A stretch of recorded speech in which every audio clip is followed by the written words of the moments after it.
The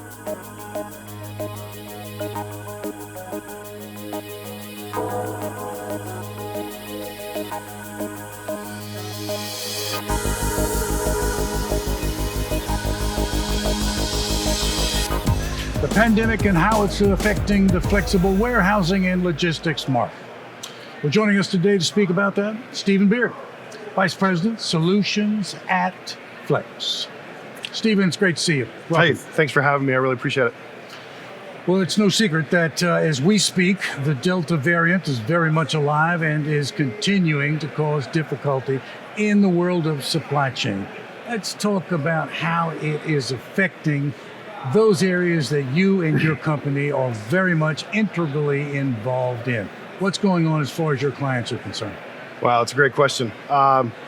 Honestly, that's why everybody's here, right? Every track I've been at, everybody I've chatted to on the breaks, we're all talking about the impact of this global pandemic that seems to never end.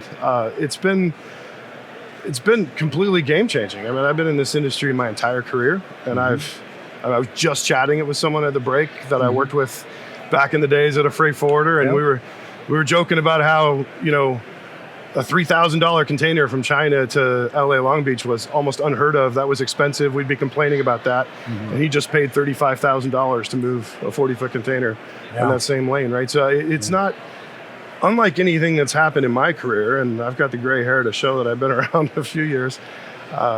It's not an incremental change. It's not something that's like, a minor shift. This is really tectonic. It's just changed everything. And I think what we're finding is our clients are, and we as a company are having to rethink everything from soup to nuts. How do we think about getting product to the warehouse? How do we think about where inventory goes? How much inventory is the right number? There used to be like answers for these things that we all knew, and it was sort of industry accepted. And is it fair to say that some of these problems or challenges that we have always faced, but now we're not entirely sure what the answer is? I think that's exactly right. Exactly right. That's a great way you phrase that. There's always been a need for having resiliency within your supply chain, for having a flexible component to your supply chain and being able to handle the unforeseen. I think what we're seeing now is an extreme case of what happens when you don't have it, right? I think there are supply chains that are optimized around absolute lowest unit cost, assuming a perfectly predictable world, and those supply chains are breaking. And that I think that's the thing that we're seeing now at an extreme level, how much flexibility and resiliency built into your supply chain matters. Give me a before and after. Prior to the pandemic, well before the lockdown, typically somebody would come to you and would talk about flexible warehousing. What would their needs be? What would you be able to do for them? Great questions. Yeah, so I think in the infancy of our company, we were doing overflow. It was like we planned poorly. I've got 5,000 pallets I need to store somewhere for a few months. We would go find a home for that. We would often find people that were saying, hey, it's Q4. I know this is coming. I've got the luxury of planning for that. Can you stand up a warehouse for us to operate just that peak, right? And those were things that we were very successful at. Sure. And what we're seeing now is the whole supply chain. I've got 55 containers coming in from the port, and I don't know when they're going to hit, and I don't know where to put them. And we've got, perishable demand for that inventory. And it's really rethinking everything from scratch rather than just thinking through some bubble, right? And that comes back to that resiliency piece we talked about earlier. I think the big trend that we're seeing is people planning around resiliency in a way that they used to plan around unit cost, right? Where it's really at the forefront of the entire supply chain discipline now. So really, when we talk about clients adapting to this new normal, the reality is that in many cases, they're not adapting. They are really finding this difficult. No. That's why they're coming to you, and you're dealing with these incredibly difficult circumstances. You don't see this changing anytime soon, do you?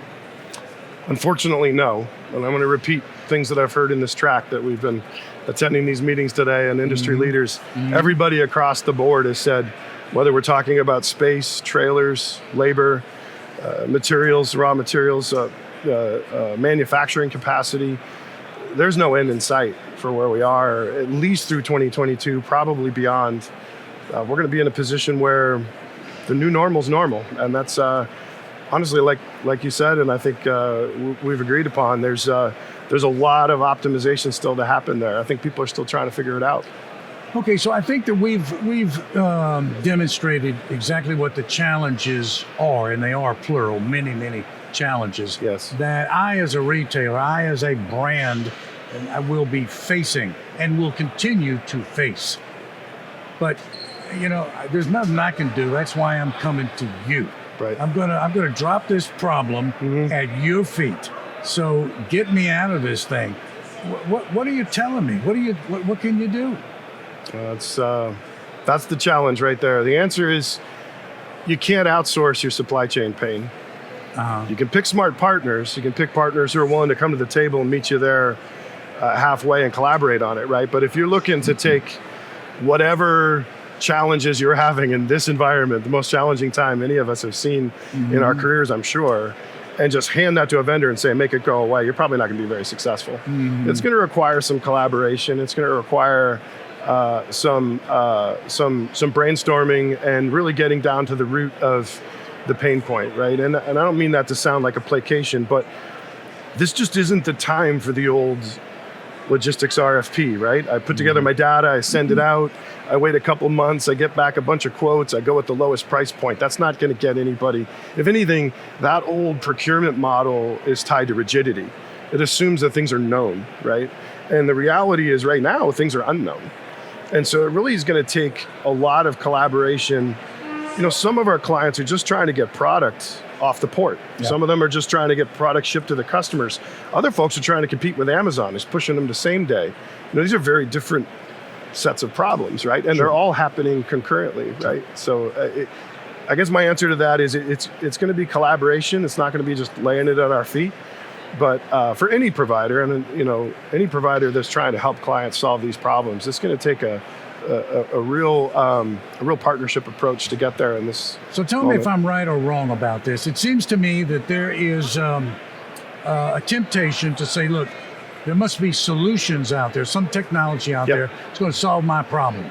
And certainly there's an awful lot of very exciting technology that is available. But before you start thinking about making these investments, you really need to know what your needs are, what your requirements are.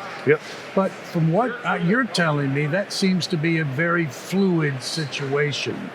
I don't know what is going to be coming. I don't know if I'm going to be getting my orders tomorrow or next week.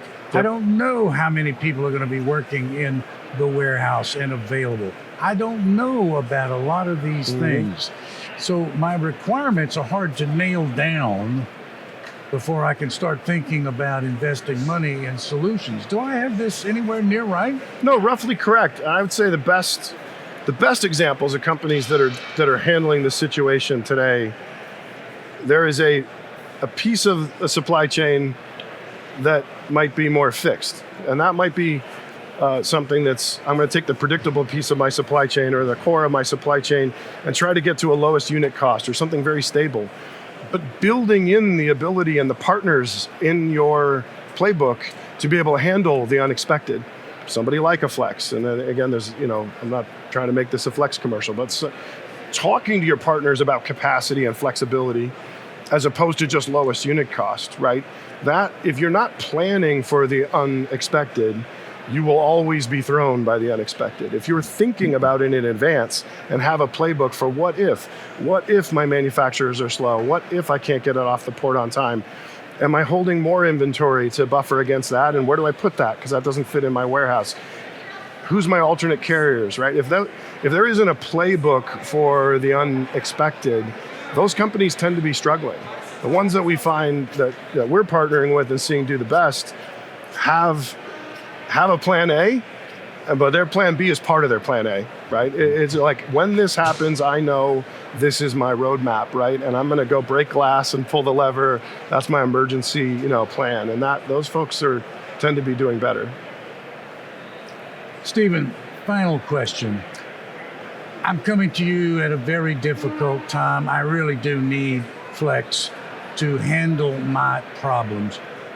What are you going to tell me to make me feel a little bit more relieved, somewhat confident that I can go into tomorrow and the next day and have some assurance of success? Talk to me. I think that's really the best thing that we bring to the table is we're not selling into one provider network, into one set of real estate, into one solution. We're selling into the marketplace, right?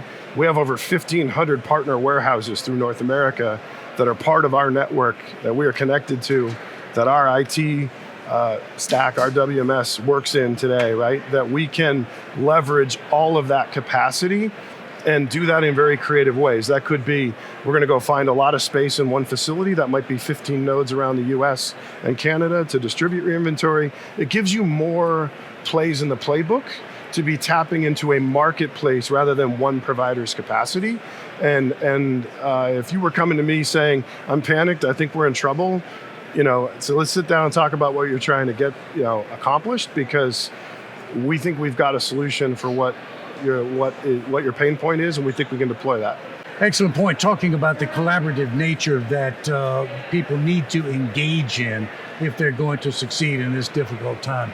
Stephen, I know you're busy here at the conference, but you found time to speak with us. Thank you very, very much. Thanks for having me. Appreciate it. And Stephen Beard, Flex, speaking with us today about the flexible warehousing and logistics market and how the pandemic is affecting it. Thank you for watching.